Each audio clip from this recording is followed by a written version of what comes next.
Okay, can I get a go Bulls? Go Bulls! All right, that's excellent. I just want to thank you all for joining us today for this university-wide town hall for faculty and staff. And, you know, we really appreciate your time. And it's been so exciting to discuss ongoing initiatives and the things that we're doing here at this university to boldly move forward. So we're now in week 4 of our fall semester. And it already feels like so much has happened. I mean, just think about it. We have our residence halls in Tampa and St. Petersburg 100% full.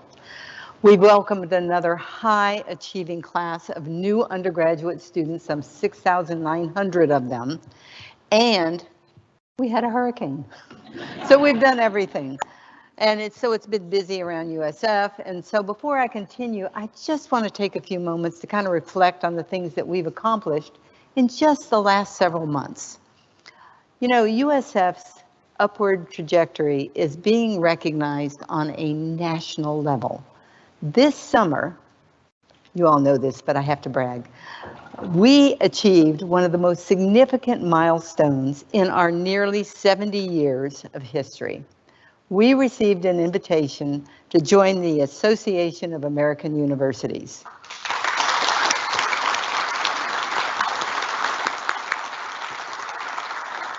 And I don't need to tell you, you know, this is the prestigious group of 71 leading public and private research universities across the United States and Canada.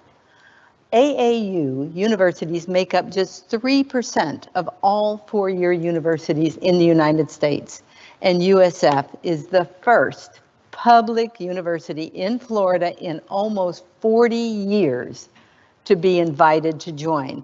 And this is when the University of Florida was actually put in 1986. So we're also the 5th youngest university to join the AAU, and only one of 6 member institutions that was founded after 1950. There's so many benefits to our university by joining this organization. You know, our membership in AAU will provide opportunities for more federal research funding. It'll help us attract even better top talent and increase the value of the degree for our students, because they are earning it from a world-class institution, now included among the ranks of America's leading research universities.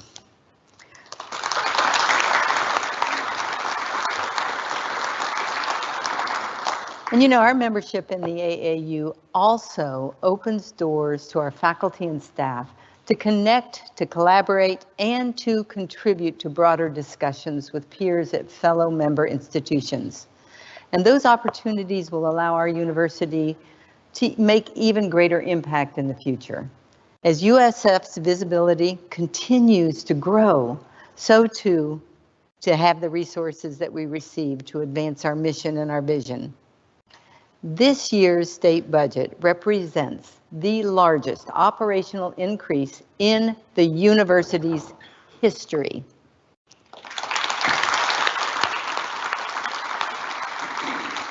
And just to give you some numbers around that, we received $63.3 million in recurring funds to support our operational budget and to support the work of each one of our 3 campuses and USF Health. USF, yes, we should celebrate.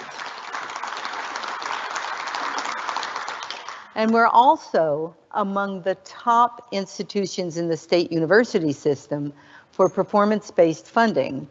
And that measures universities on a series of student success metrics. We are the only SUS institution to finish in the top 4 every year since the model was created in 2014.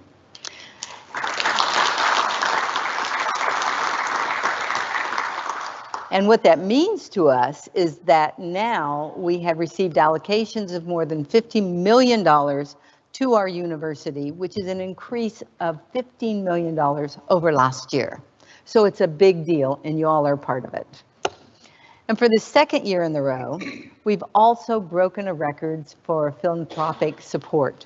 Last fiscal year, we received $157 million in gifts from over 37,500 donors.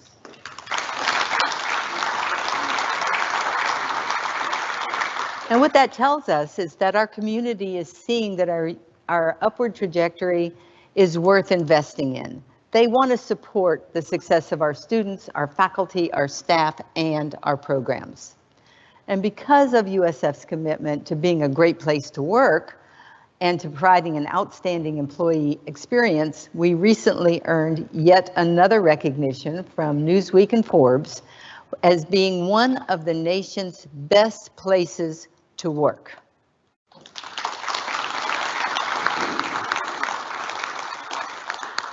So all of these accomplishments are just a reflection of how far we've come as an institution.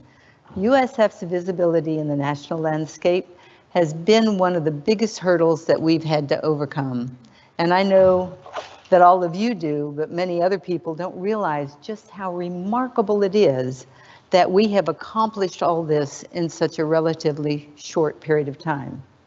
But it's thanks to your hard work. This is no longer the case. Our nation's top universities recognize USF has emerged as one of them. They consider us a peer, and there are so many amazing things that are in store for us now as we journey ahead. As we embark on this shared journey, we have to stay focused. We have to maximize the impact of our membership on AAU because, after all, this isn't just an achievement. This is the beginning of an exciting new chapter for USF. And it is fueled by continuous improvement and our continued pursuit of excellence. So to ensure that we continue to propel ourselves forward, we've outlined some key initiatives that will guide us to the next chapter. First and foremost, we remain committed and focused on maximizing the success of our students. Our university is committed to providing our students with the resources, the support, and the opportunities that they need to thrive academically and personally, and both here at USF and beyond. Additionally, we will continue to support our faculty excellence, retain our top performers, and recruit even more bright minds to join our great university. Those efforts include recruiting and retaining faculty members in academic programs that are aligned with our strategic plan. And just to remind you, and to list just a few, health sciences, environmental and oceanographic sciences, global and national security, and so many others. So as I mentioned before, USF's invitation to join the AAU will create opportunities to expand our research activities and other scholarly endeavors. And we also want to invest even more in that important work because we are a Research One university. Our faculty's research contributions continue to make a global impact. And by increasing our interdisciplinary collaborations and by pursuing new opportunities to engage with federal agencies, we can do even more to solve global challenges and to fuel innovation and to transform lives. We're also taking steps to enhance and modernize our HR practices to better support your needs as USF employees and to ensure that our university remains a great place for our people to work, to learn, and to grow. So that includes our efforts to ensure USF is supported by a strong and sustainable financial base, fueled by a new budget model that is strategically aligned and transparent for those who are making the decisions on behalf of their teams. Our institution's impact will not just be limited to our 3 campuses. USF is an integral part of the communities we serve, and our commitment to working together with our business and community partners is imperative because we know that we are better together. Our university's partnerships are a two-way street.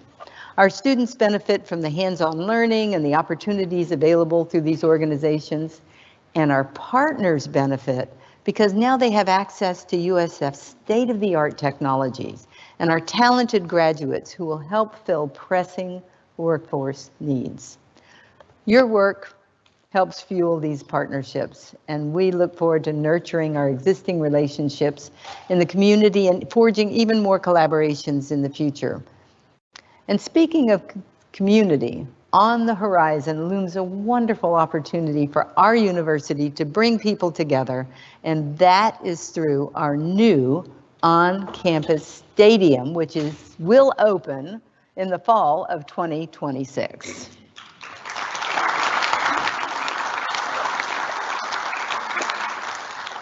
Just last week, we were so excited to announce a historic $25 million gift from Tampa General Hospital, and we also received approval to move forward with the project from our Florida Board of Governors. So across the country, we've seen many universities, many who are fellow AAU members, and we have seen that they are successful in academics and athletics. It is the full package, and we can do that here at USF. Our vision for a stadium is not just a project that will benefit football or lacrosse or other athletics teams. It will transform the USF student experience, and it will provide a compelling reason for our alumni, our Bulls fans, our community members throughout the Tampa Bay region to visit our campus and to stay engaged with their university. It will be a rallying point. It will bring us together in ways that we've never ever seen before, and it will inspire the next generation to pursue higher education right here at USF. The stadium will enhance the visibility of our university's brand, both locally and on the national stage. It will serve as a powerful recruiting tool for students and for faculty as we raise our overall profile.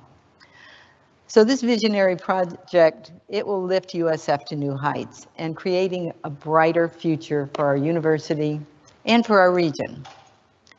So in addition to the on-campus stadium, we're building momentum for the future, not just through the initiatives that I just talked about, but we have several other campus growth projects, such as the recently completed Student Health and Wellness Center and the new home of the Judy Genschaft Honors College. And we're not done. Our university will soon open the first ever residential and student housing complex in Sarasota, Manatee. Come on, we need a round of applause for that. And our new Environmental and Oceanographic Sciences Research and Teaching Facility in St. Petersburg. We received significant funding for that. So while we're very excited about these new projects, we have not lost our focus on investing in existing facilities that support the needs of our students, our faculty, our staff every day. So we are actively working to balance these infrastructure projects and to better identify and prioritize pressing needs in the future, while we're going to talk about that more in detail later, and Carol will help us with that. We are proud of our university's continued progress, and there is still so much work to be done, but it's so exciting. We have our sights set on reaching the top 25 of all public universities in the country.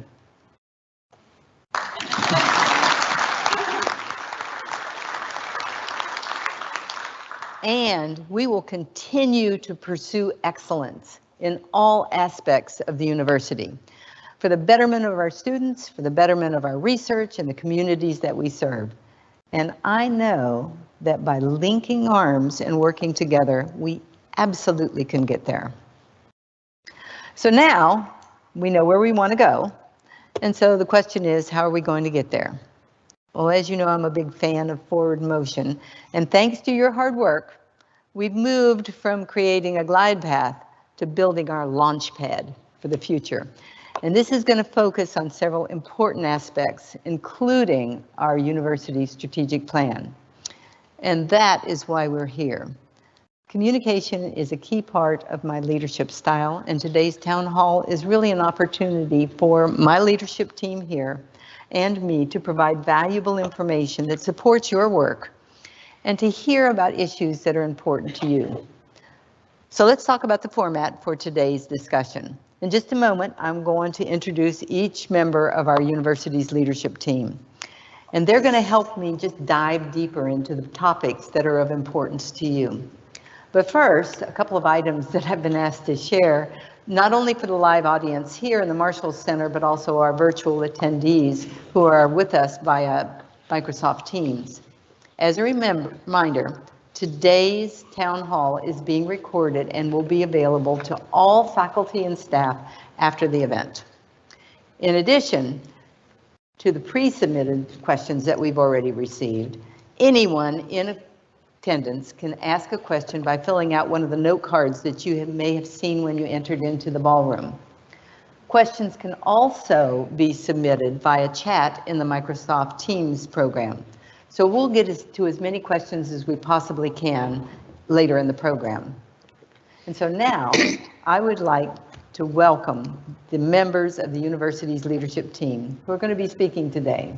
And the first is Dr. Prasant Mohapatra. He is our USF Provost and Executive Vice President of Academic Affairs.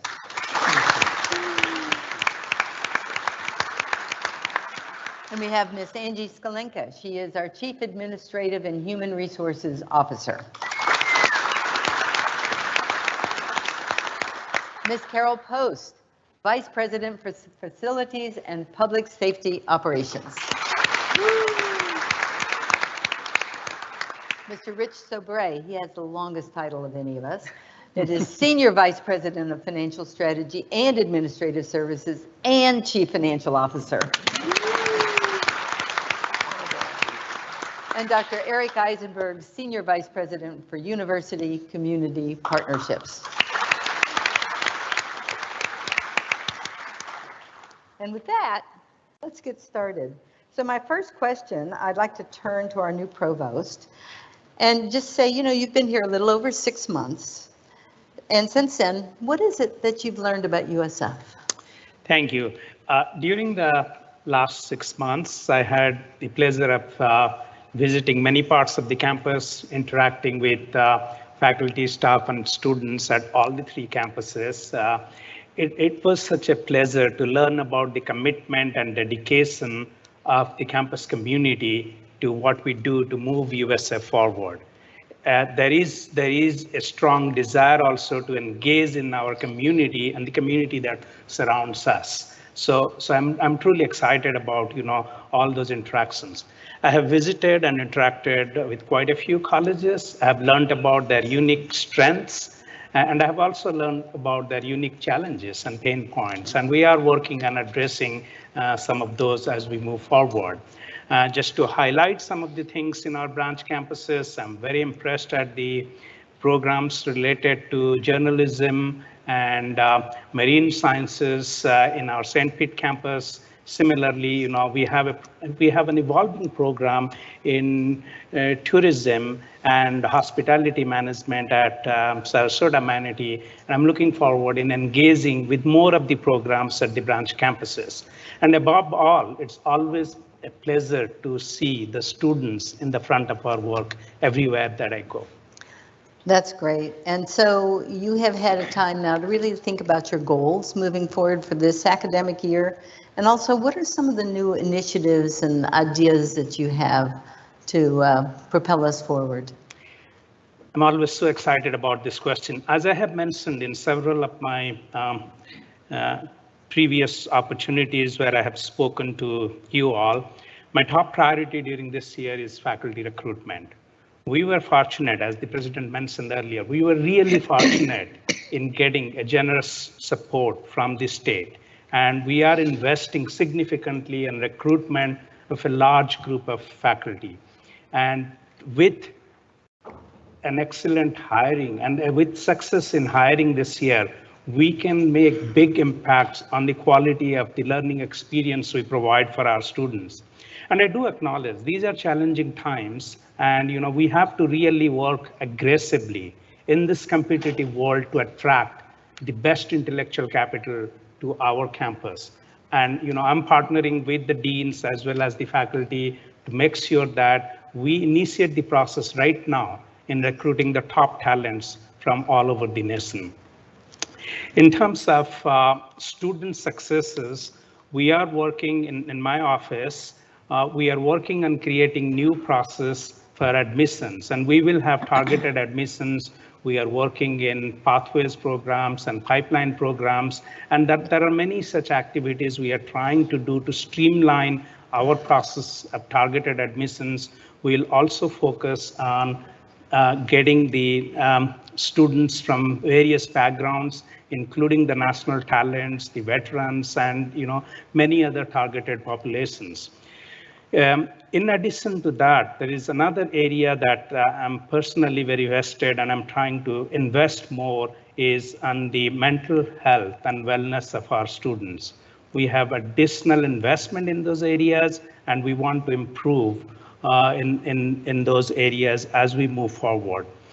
Last but not the least, we have to enhance the research activities of our faculty, staff, and students. And for that, one thing I have realized that we have to make additional investment for facilities that support research and also facilitate the collaborative spirit of our faculty in order to leverage multidisciplinary research activities. Thank you. You talked about recruiting faculty, and of course I'm going to turn to Angie right now because that's such an important part of what we're doing. You have an initiative where you're working on the Embedded Services Initiative. Could you tell us a little bit about that and what that means? Sure. Well, when I first came here 3 years ago, it was brought to my attention that there was an 86-page guide to recruiting. So if you can imagine that, I know you're laughing. If you can imagine what that focus was for people, it was all about the technical processes we needed to follow to recruit somebody.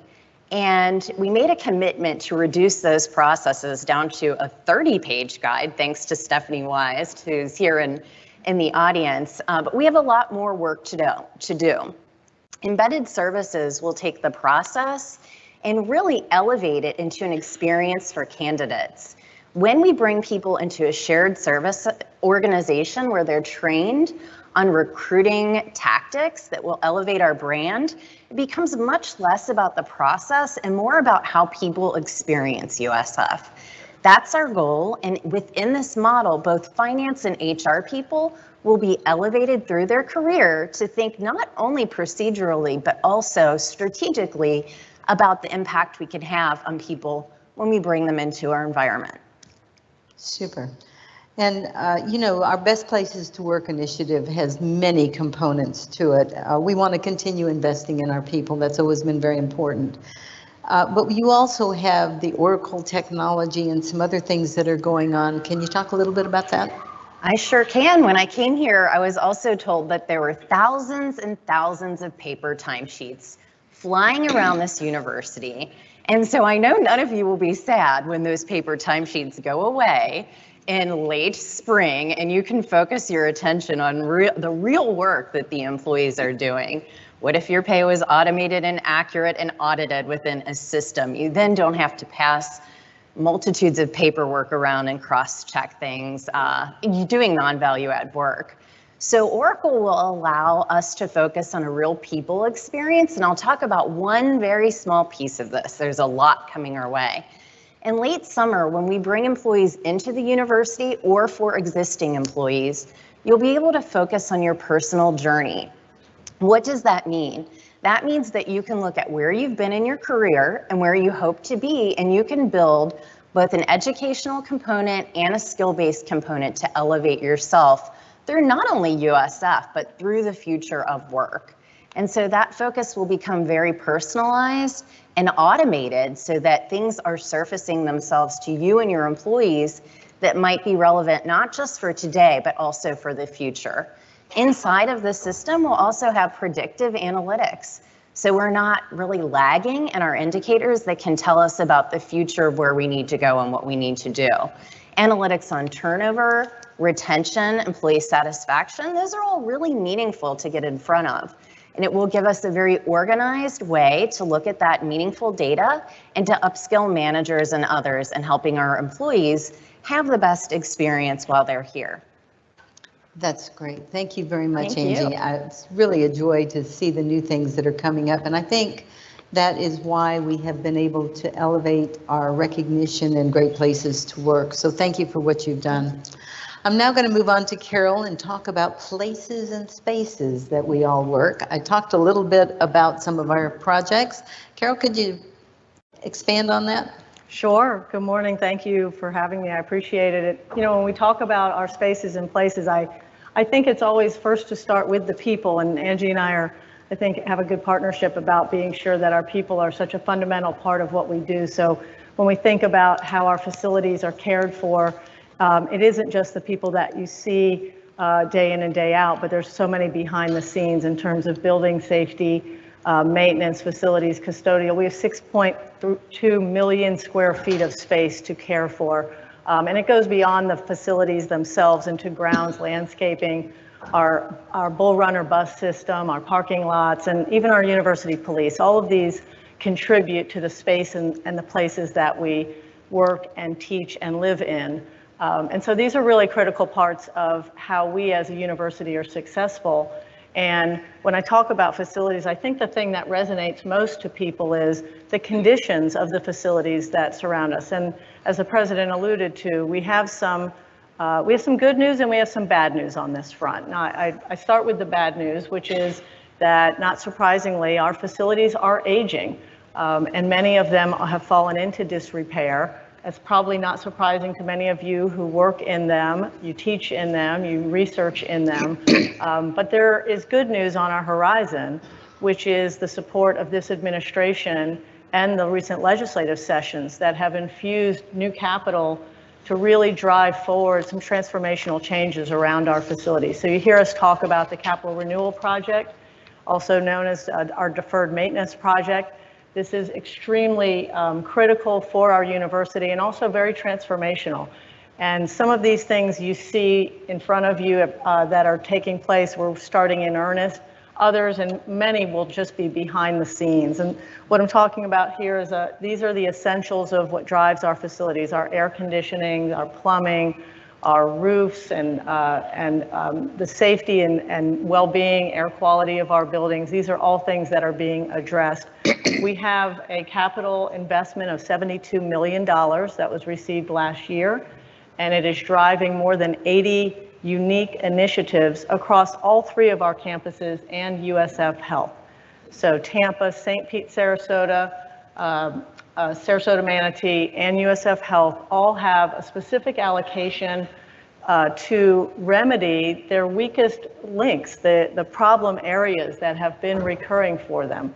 And I could probably rattle through a number of buildings that you all are probably familiar with, where anytime it rains, you know there's going to be a leak or some matter that surfaces that really needs to be addressed. And we've done a lot of patching over time, but this program is really about restoring, renovating, repairing, and replacing. So we're really grateful to have those investments.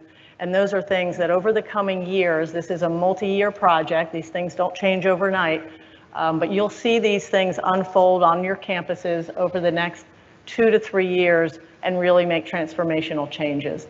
The other piece to note about it is it's done in a very transparent way. We have a tracking system, a mapping system. I welcome all of you to visit that. It's live on our website, and you can track where that $72 million is being invested. And if you're in a building where work is being done, you can go there, you can check out what's happening in your building.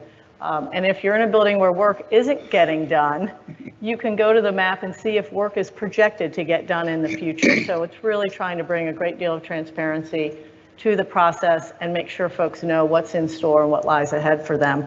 And as much as we're looking back to restore and repair, we certainly are also looking forward. And as President Law referred to, we have a tremendous investment being made in new facilities. The 3 buildings that were recently brought online in Tampa, the 2 facilities in in Sarasota Manatee, including that first residential facility, which is very exciting and is really well along its way, and then the opportunities that we have in St. Pete for the Environmental and Oceanographic Center. So always important to look back, restore the assets that we have at the same time that we're looking forward and ensuring that our facilities are growing as our university is growing.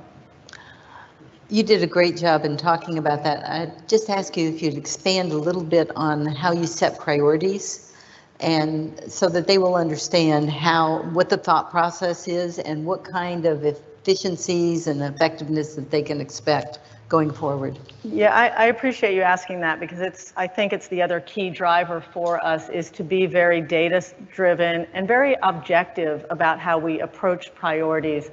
There are many, many challenges in terms of our facilities. We can't tackle all of them, so we do have to parse through where our weakest links are, where our greatest vulnerabilities are, and often that's done around buildings that are the most highly used, ones that serve our highest and best needs, certainly attending to life safety matters and the quality of life and our student success matters. So we have some gauges that we use to try to really set some priorities, and again, we do that in concert with our branch campus partners and our partners at USF Health. The other thing that really lies ahead for us, because those are some of the big picture essential elements that drive our campus, but every day our office receives requests for those day-to-day type improvements, and it's from everyone around this room and online, colleges, departments that need day-to-day type changes within their space. Add a wall, move a wall, take down a wall, cosmetic improvements, add an outlet because a new piece of research equipment was acquired. All of these things need assistance.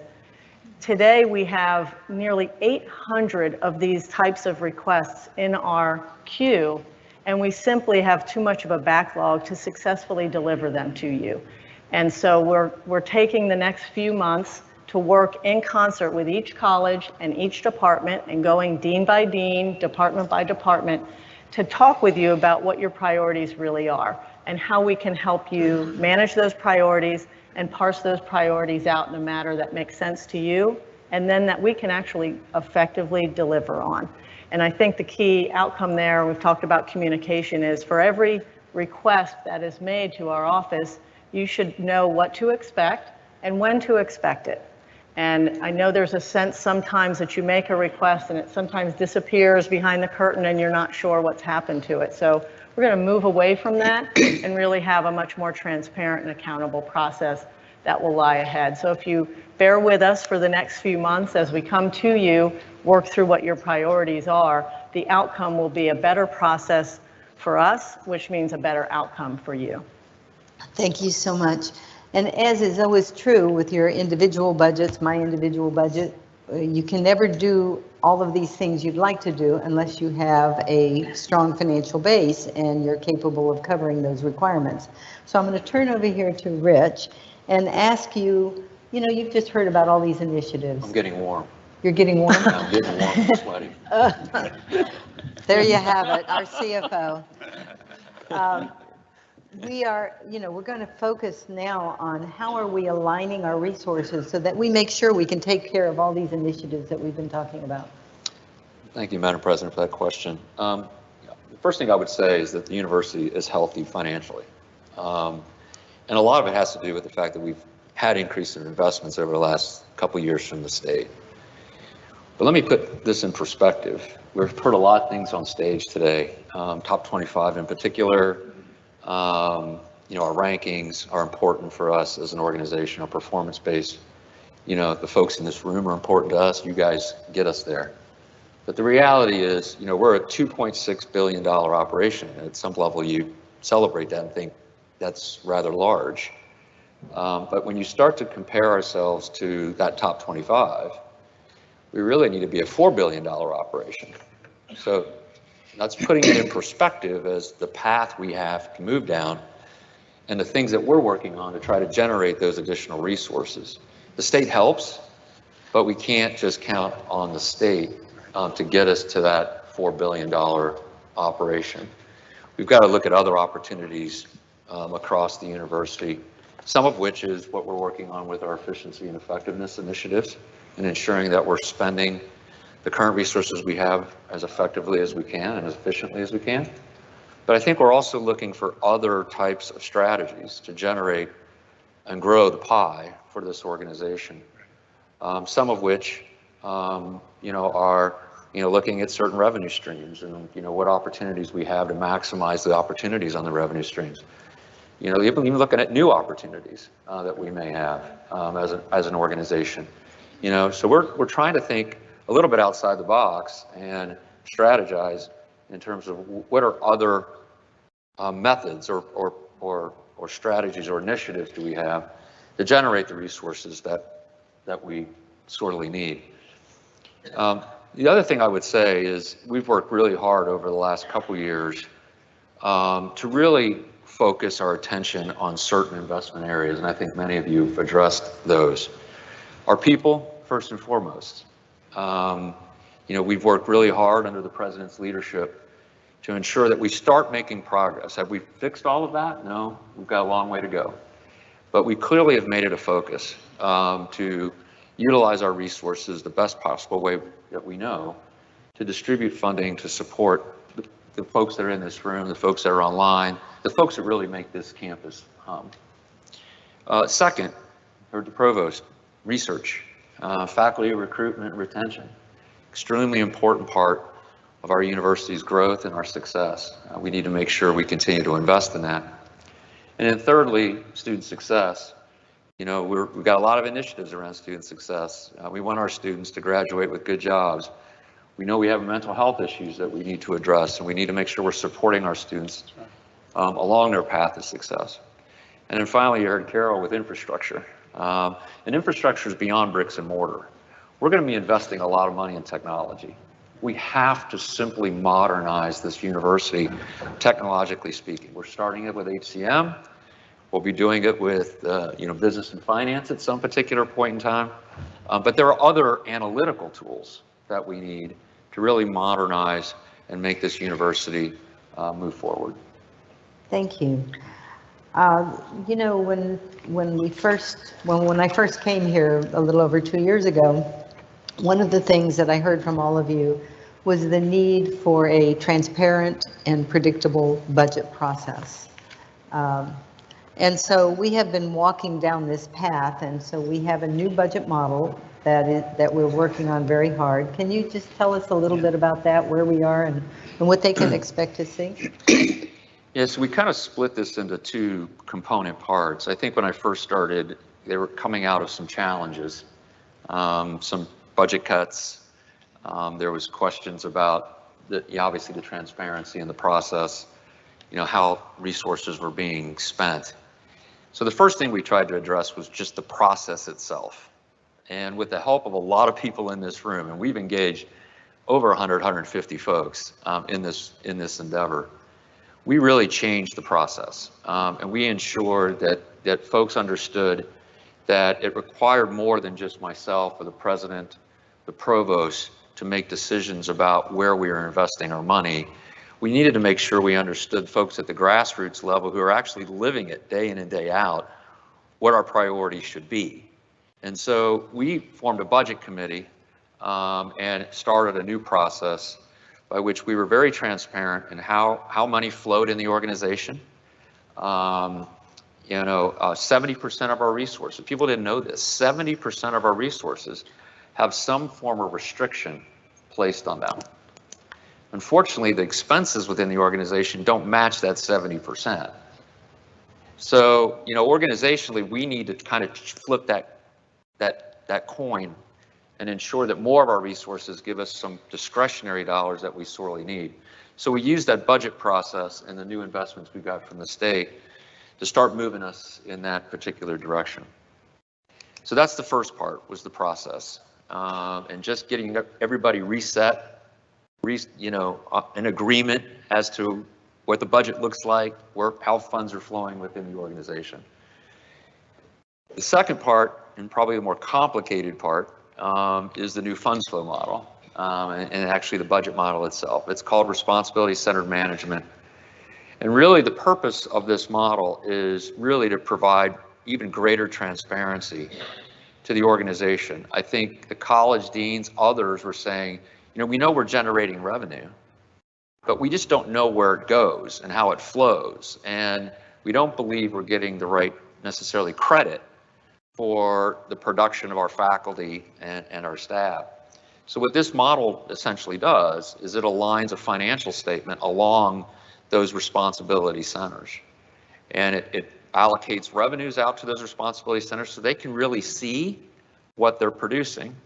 It can also show them what they're really spending and tie it to their revenues, but also support the infrastructure of the university. So they can also see how they're getting assessed for supporting business and finance or HR or the president's office. But it also, provides the president and the provost with a strategic fund to ensure that they have the ability to continue to drive the ship and steer the ship in the direction so that we are meeting our strategic priorities as an organization. So it's a new way of thinking. We've been an incremental budget approach, which essentially means you just take your budget from last year and then somebody makes a decision on how they allocate new dollars. But there's never really been any sense made as to how those decisions were made in the past. RCM turns that on its head. So it's going to be really clear and transparent as to how resources are allocated and spent. Thank you. It's been an enormous lift, but that's something I think that will benefit the university as a whole for the decades to come, but more importantly, as we are taking advantage of some of the great steps forward that we've been able to see lately. So that's just a big part of what we're doing. Another big part of what we're doing is obviously to enhance our partnerships with our communities, with businesses and industries that are very interested in the university to make sure that they support our students. And I'm so happy we have Eric Eisenberg here as now the head of that operation. You've been at this for a couple of months, and so tell me what your vision is and give me some examples of the kinds of partnerships that you're looking at. Happy to do it. I have been personally interested in helping USF pursue community engagement since I got here 32 years ago. But I can tell you that the journey has changed. It was an uphill battle in the beginning. Because a lot of people in South Tampa, a lot of people in our region didn't know who we were. A lot of families, when they sat around the dinner table with their high school juniors and seniors, we weren't the first choice. And there was that dreadful expression that we were the best kept secret, right? Which is a bad thing, right? And so what I've experienced is that as we as an institution and as many of our colleges and many of you have reached out to the communities, over time, we've become better known, better known, better known, better known. Well, things have changed in the last year or two, and this AAU recognition is really, really important to it. I don't know how many of you were popular in high school. I can kind of look around and make some guesses here. I know it's going to be shocking to you, given how cool I am now, but I was not popular in high school. Since I started, I was 5'1" as a freshman. 5'1"? As a freshman in high school. That doesn't necessarily mean anything. So let me tell you what it's been like. So the president asked me, okay, so I've been doing this job since January. I feel as if Tampa Bay is having a moment. USF is having a moment. Suddenly, everybody wants to be our friend. Everybody wants to work with us. So I know this from my experience in sales and starting companies and things like that. It's great when people are interested in you, but you have to be able to respond to their interest. And so our challenge is to be the most responsive, the most trusted partner, and for us to really get to the point where if the president or any one of you talks to one of your neighbors and say, hey, what do you think of USF? Have you tried to work with USF? Or have you tried to have your children apply to USF? Those sort of things. Everybody is having a positive experience in working with us. And so the purpose of my office is really to expand, deepen those partnerships, but also to improve the quality of those partnerships so that all of our partners see us uniformly as a good ally to them. So what are the three things that my office are doing? One is we're creating a more welcoming digital and physical front door for the institution. So many of you already have good ways of connecting with the community. I'm not looking to disrupt that. But when somebody comes to the president or comes to any one of you and says, hey, I'd like to work with USF in 1,000 different ways, you can come to this front door digitally or physically, and I will get you to the right place. We're designing a concierge-like process for handoffs and warm handoffs. You meet somebody somewhere and they say, hey, I would really like to know, do we have any experts at USF on, microbiology or Yemen or some religion or something like that? Very often we'll say, yeah, we think we know that person. Here's that person's name. And then we walk away from it. But we don't know because we don't have a robust process to know whether we've really followed through. And so I'm trying to design a process that's going to make that happen. And then the third thing, and you're all going to appreciate this because you all are into data analytics and the way in which we use metrics, we're going to develop a tracking system to really show the impact of our partnerships for student success and for research and scholarship. Right now, we say things like we have a $7 billion economic impact on the region, and everybody goes, that sounds amazing, but they don't really know what it means, right? But if we can speak more granularly about how we make our students available for internships and for employees, if we can say that we are helping communities to become more affordable and to work better, to improve transportation, that's really going to make a difference. One of the things that I would really love is that as you encounter bureaucratic obstacles to community engagement, please let me know, because part of what we're trying to do is we're trying to take those obstacles away so that if people have a great idea to work with us, that they can realize that. So finally, the other question you asked me, President Law, is what are some examples of partnerships? So my office is trying to do the whole range of partnerships, from corporations to nonprofits, governments, schools, advocacy groups, and neighborhood groups. And there are basically 4 things that are on the menu. And my staff is getting tired of me saying this, but I want to produce like an actual menu, like you get at a diner on Route 9 in New Jersey, that says, here are the 4 things that you can order from USF. The 4 things are, do you want to source talent? Okay, internships, experiential learning, hiring. Secondly, do you want to access faculty and staff expertise, speaking, consulting, technical support, workshops, badging?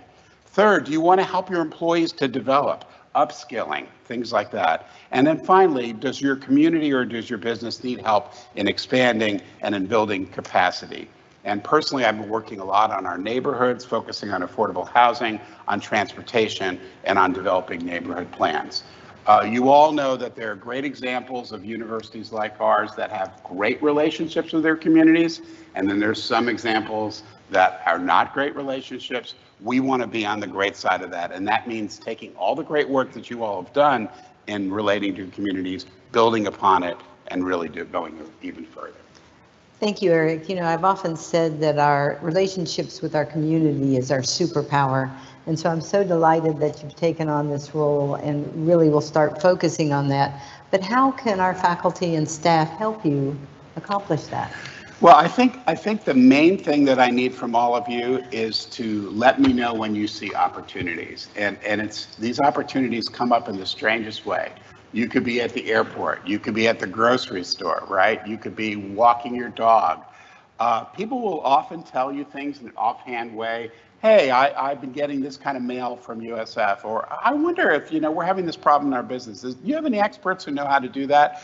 To the outside world, they look at USF and it's this big impenetrable bureaucracy. It's hard to know, how to find what you need. So please provide me with leads on people that you think ought to be better connected to the university. So that's number one.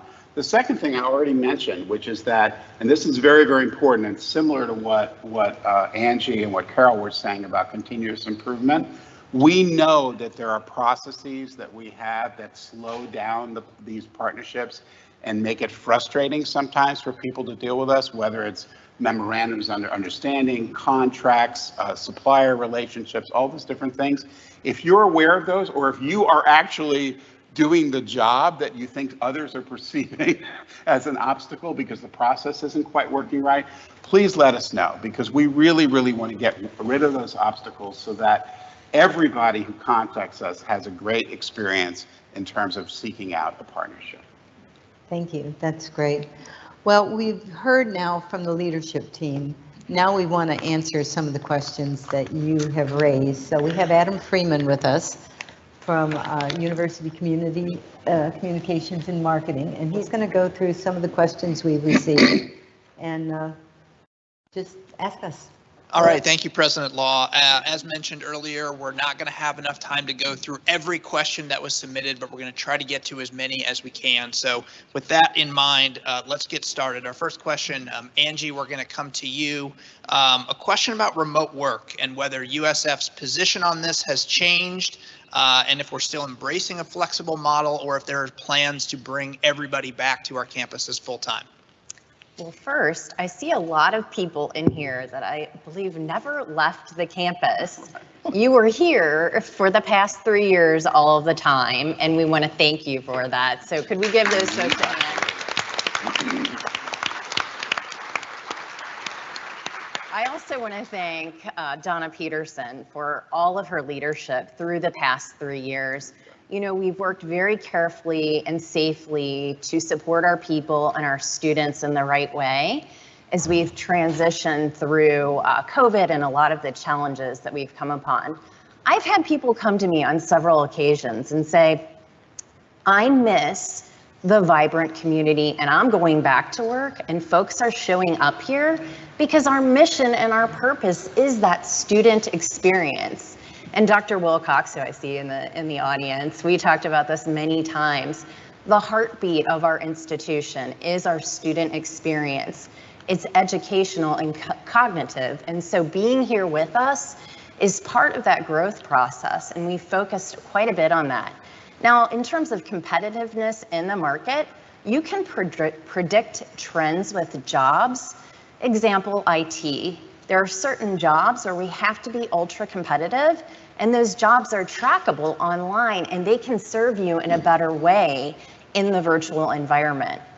We continue to partner using modern methods with all of our deans to make sure that our footprint here is meaningful for our students. Dean Surovich and I have worked on a predictive model for all of her jobs, for example. So those hallways are vibrant and bright and our people are getting that robust experience. So my stance remains the same. We are a student-first community, and those students and their experience is at the forefront of everything we do. Clearly, our researchers that have in-house research must be here and will continue to be here to take care of that situation. Health, we've been taking care of our patients all along, and we'll continue to focus on our core mission, et cetera. So hopefully that's a helpful answer. Okay, our next question is for our provost. There has been a lot of discussion on the impact of artificial intelligence. Curious about your predictions and your vision for the impact of AI on teaching and research, especially given your background in computer science. I'm so happy about that question. For those of you who don't know, that's my area of research also. And I can speak for the rest of the day, okay? So people. So artificial intelligence, especially with the generative AI, you know, ChatGPT type things, it is becoming popular. It is becoming popular at a very fast rate. Our stance is we are not going to restrict or prohibit the use of these emerging tools. The students that we are preparing for the next generation of workforce need to be knowledgeable about that, because that's what they might be leveraging going forward.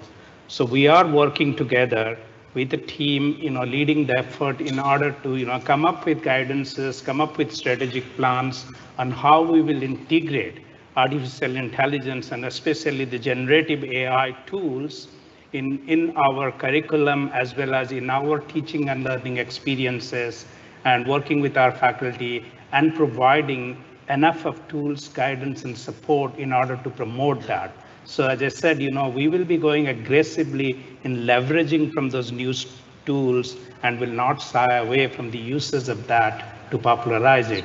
Having said that, AI, you know, with all the good things in it, there are challenges in there. There are cautionary points where we have to be careful about. And that's also a teaching and learning experience that we have to provide the students as we move forward.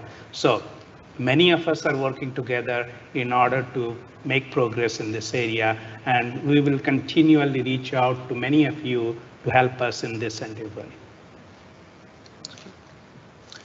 Okay, President Law, we're going to come to you for this next question. After you answer, if there are other members of the leadership team that want to jump in and speak about this too from your areas, feel free. The question is, how do you want USF to be recognized in the next 5 years? And how can faculty and staff really help us achieve that vision? Oh, I love this question, because the next 5 years is going to be a time of change like we have never, ever seen before. We have a very robust strategic plan. It says we're going to be the top 25. You know, that's not just a number. That's really hard to do.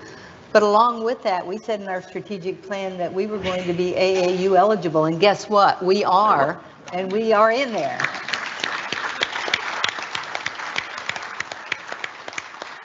So there's no question in my mind when I look out across this university, when I look at the level of capabilities of our people, there is no question we can do this. We can be top 25. We can continue to be supported by not only the legislature, who now recognizes us as a resource and one that solves problems for the state, for the country, and for the world, but we'll also be someone that our community realize that they can invest in, because we're important to the community, we're relevant. We turn out students not just with an education, but with a drive and an ability to be successful moving forward. We turn out faculty and we attract them to our university that can do world-changing research. And that's what we are, Research One University. We have the ability to do that.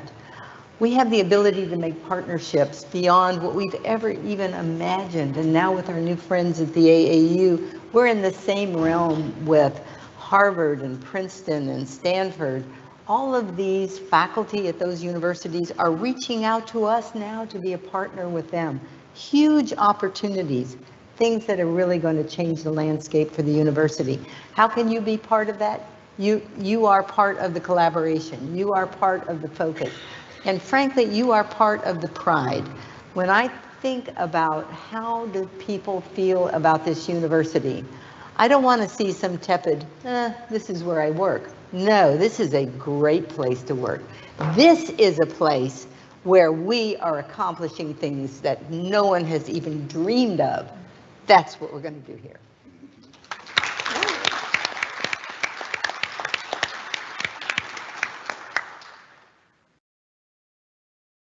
Anybody else want to talk to that? Ooh, you said it all. Hard act to follow.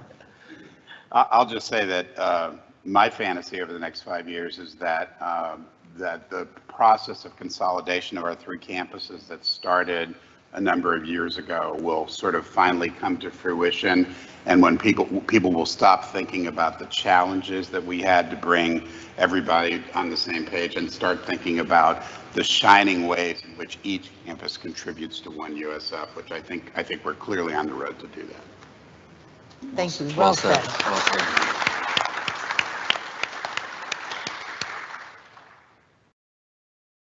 Okay, for our next question, I'd like to ask Gerard Solis to come up to the microphone, please. He's our general counsel. He's joined us here. Dear.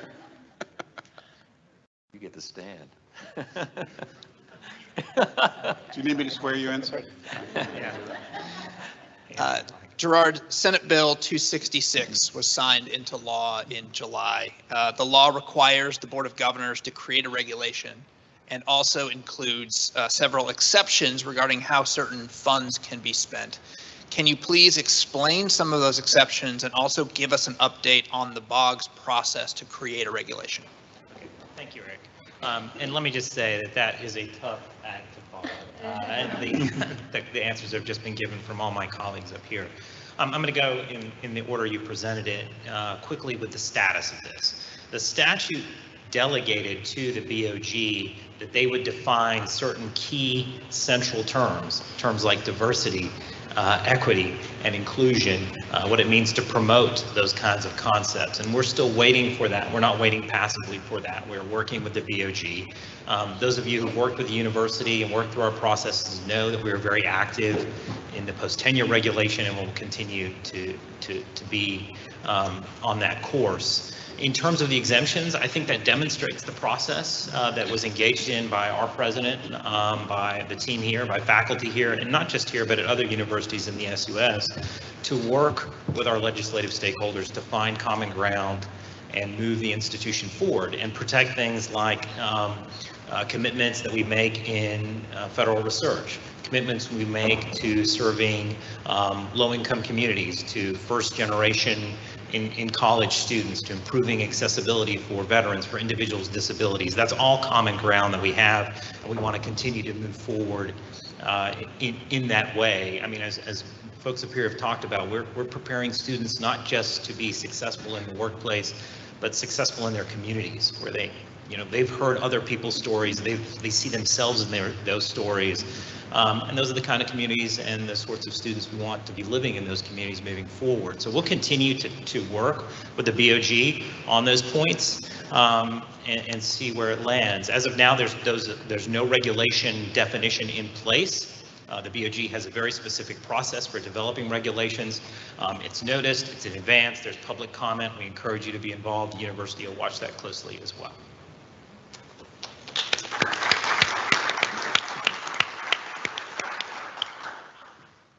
Can I add to that? Thank you, Gerard. That's exactly what's happening. But I want to just remind everybody in this room that the University of South Florida has not changed our mission. We have not changed our vision. We are about access. We are about success for our students, and we're going to continue to do that. We don't know what's going to happen here, but I just want you to know the commitment that you have sitting up here and out here in the audience. We're together on this.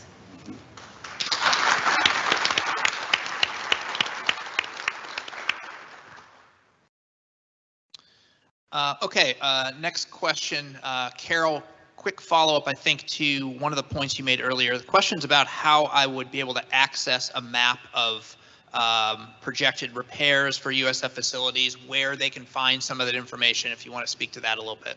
Sure, excellent. I love that there's interest in it. The map is available through the USF main website. There is a map portal. It actually provides maps for our Bull Runner system, parking lots, and there's a variety of maps there. So that's where we've embedded our capital renewal map feature. USF.edu and search for our map portal. It's pretty easily accessible, and you'll actually see a great deal of resources there. So I'm excited to hear folks would be interested in visiting it, and credit to our in-house team that built the mapping portal to track our facility improvements. I think you'll find it very informative. Okay, thank you very much. President Law, next question is going to come to you. Since you have taken over as president, you have been very clear on the commitment to the USF Forest Preserve as part of the North Fletcher property. The question is about, in light of the decision to close the Claw Golf Course to the public, how does that impact the Forest Preserve or the university's commitment there? It doesn't impact it at all. For those of you that don't know, I was an environmental attorney before I started all of this, and so I greatly understand and really revel in the fact that we have a resource like the Forest Preserve. It is a beautiful, pristine wetland, with many, many different characteristics that are beneficial to our students for study, but are just beneficial for the environment as a whole. So we're not going to do anything with that. We're going to enhance it. We're going to make it part of the student experience and really treasure the fact that we have that for the University of South Florida. The golf course was not part of the Forest Preserve. It is adjacent to it, and we are moving forward.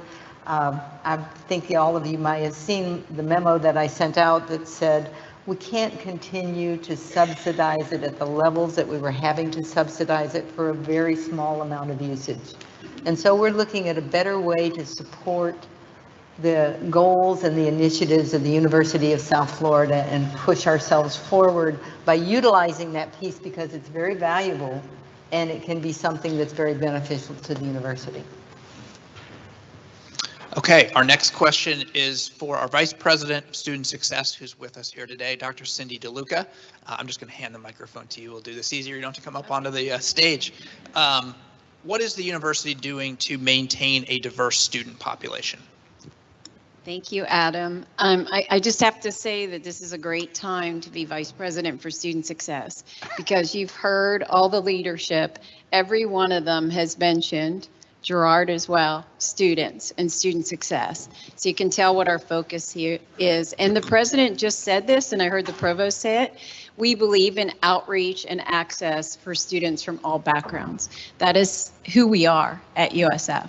So in the last year, we've, in the last 6 months, as the provost mentioned, we really focused on admissions. We've hired a company called Ruffalo Noel Levitz that is going to help us build a multi-year strategic enrollment plan that really focuses on our goals. And one of our goals is outreach and access. They're also helping us build a financial leveraging tool to ensure that our students are awarded properly in financial aid situations. In addition, in the last 6 months, we've totally restructured. I did this in collaboration with the leadership at Sarasota Manatee and St. Pete. We've restructured One USF Admissions. And part of that is so that we can create pipelines and pathways to enhance our outreach and our access for students. So thank you.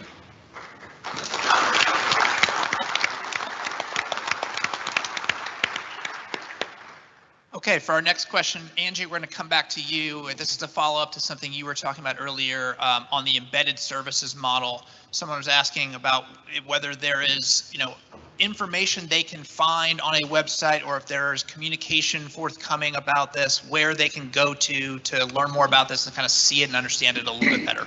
Sure. So if people were not able to tune into the past few board meetings, you can obviously access the plan on the board minutes and website for our trustees. Secondly, on the USF HR website, we have an entire portal that goes over all of our embedded service plans. It has draft models. It has testimonials from employees that are participating in the plan.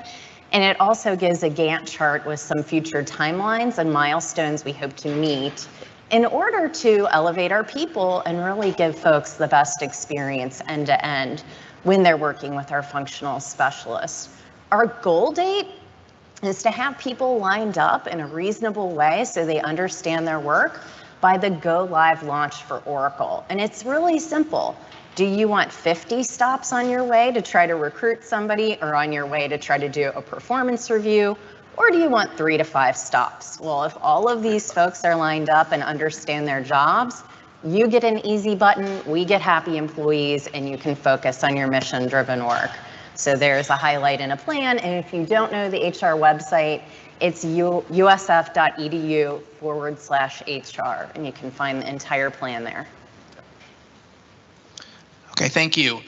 Provost, one more question for you, and that is about our recent hurricane. We had to close for a few days. Will we have to extend the academic calendar to make up for those days, or what would happen if we were to get another hurricane, as we're only in mid-September now? So in the first part of the question, since this was declared as a national emergency, as per the accreditation requirement, we do not have to, extend the timeline of the semester. But going forward, as I mentioned in the very beginning, our top priority is student success. We want the student to have the experience of learning for an entire semester, irrespective of, challenges like hurricanes and other disasters.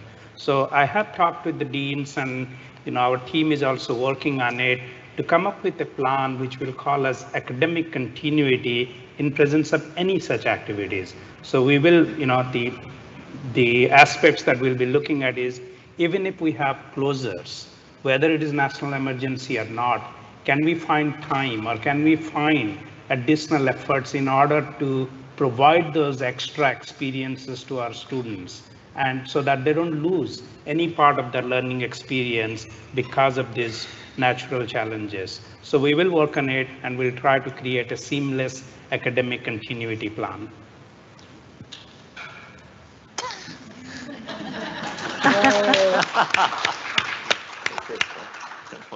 Okay, seeing we're a little limited on time here, want to give everybody, one last question here, just kind of a rapid fire for everybody on the stage. What is, one thing that you're really trying to accomplish or focus on, whether it's this semester or in the coming months that, you're really laser focused on? You start? Yeah. So I'll reiterate, it is about communications with all of our stakeholders, understanding what your needs are and being able to deliver them effectively. For me, I would love to be able to articulate the value of our total rewards here at USF, and I would like you to be able to understand your entire compensation package and that help us recruit some of the best and brightest talent here. In order to help with that, we will be launching compensation sessions so you can understand your total rewards. And in addition to that, we've built a compensation calculator so you can go in, you can plug in everything from your medical benefits to tuition remission to your base salary, and it will give you your entire package. If you go to usf.edu/HR, that calculator is on the front page. And in the spring, our goal is to get you total compensation statements so you can see your entire package value. So repeating from my earlier statements, faculty recruitments and providing the best learning experience for our students. Obviously, we need to have all the resources that we could possibly have to ensure that we're meeting all the needs of the respective parties, not only here on stage, but the folks off the stage. Look, we've invested a lot of money in academics. That's shown quite a bit of success, obviously, with the AAU invitation. We've got to invest in athletics as well. That makes a well-rounded R1 top-tier institution. If you look across the country, they have it all. We can do it all, and so I think I just need to figure out how we come up with all those resources to make all that happen. Well, one of the things I'm most excited about is if you see what's happened in downtown Tampa with the Water Street development, it's a beautiful kind of luxury development. You see what's happened in Midtown Tampa, and you see the great work that's happened in downtown St. Petersburg. We need that same kind of vision, and USF has to have that vision for our Tampa campus as well. We have to improve the experience of between 75, 275, Bush and Fletcher, Bush and Bears, in terms of developing a neighborhood vision. That's what I'm really passionate about over the next years, working on that. And so if I roll up everything that you just heard from our leadership team, and of course we have many others that are here in the audience, I'm focused on all of that, but one of the big things that I really want to see, because I feel like I'm an advocate for the University of South Florida, and I want each and every one of you to be an advocate for the university. We have done such enormous things in such a short period of time. There's no other university like us. We went from a commuter school to a Research One AAU institution. That is not done. And we've done it in less than 70 years. And so you should have an incredible amount of pride about the university, and you should show it every day. I know that today is Wednesday, which is Wear Green Wednesday. And so I'm looking across at everybody. I'm just saying, I want you all to be advocates. I want you all to be proud, because you should be proud. There's something really special here. And you know what? We're going to take on Alabama on Saturday. Beat them. We should be packing the stands. We should be showing up for all of the events we have, not only athletic, but arts and the seminars and the things that we provide here at the university. It is remarkable, and we need to be saying to the people in the community, come on out, let me take you to the museum, let me take you to a performing arts event. There you go. I mean, think about it. All of those things, by the way, are free. That's right. So this is a great way to tell people about this university. And the other thing I just want to say to you is that there's many people that went to other universities to get their degree. And I get that, and I wouldn't take that away from them under any circumstances. But the truth is, you live in Tampa Bay right now, and we are your university, and that's true across the board.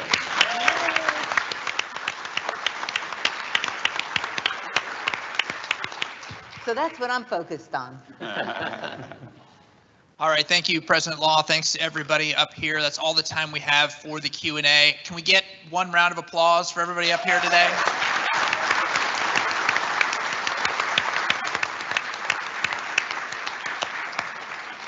And with that, I'm going to turn it back over to President Law for some closing comments. Thank you for that. President Law, I don't know if USF understands what a town hall is.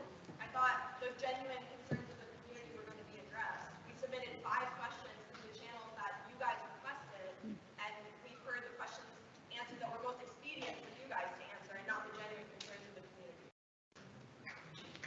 Well, I will say, Adam, we've identified the questions that have come across and tried to address each of those. So you guys spoke for 35 minutes and you answered like 20 minutes of questions that were all like softball hitters. Like graduate assistants at this university have genuine questions for you. Okay. And we sat here the whole time and listened to what you had to say, and now you're just finishing it. All right, thank you for your comments. We're going to get back to President Law and her closing remarks at this time. Thank you very much.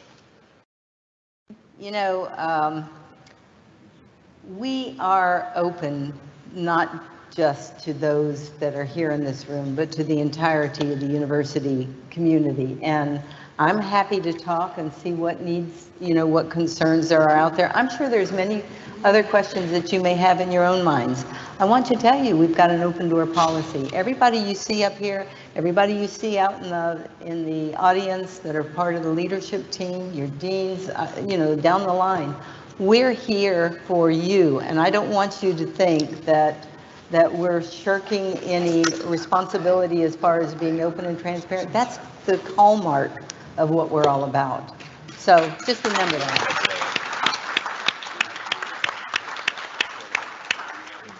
So I want to thank our leadership team. Thank you very much for joining us today. Thank you for being part of this. But as I just said, it doesn't stop here.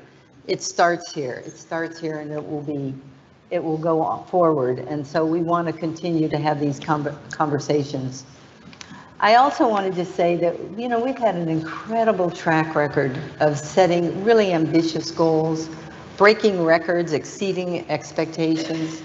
And in doing so, up to this time, we have been kind of flying under the radar, but we have now shown that we can outperform even some of our oldest peer institutions.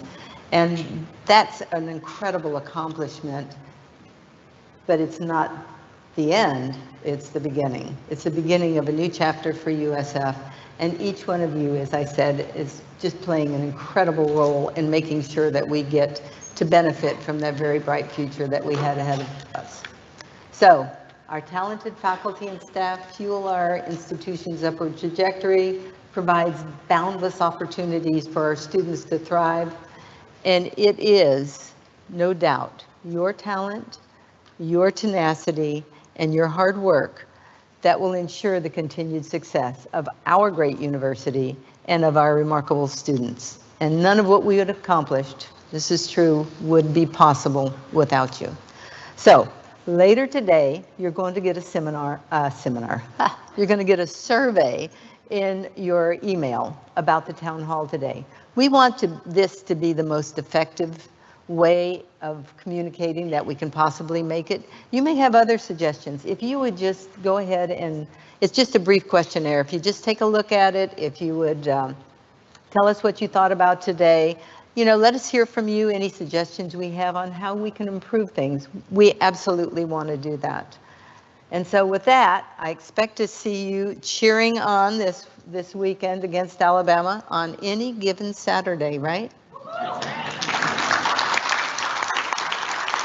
So with that, let me just say thank you for your support of USF, and 1, 2, 3, go Bulls!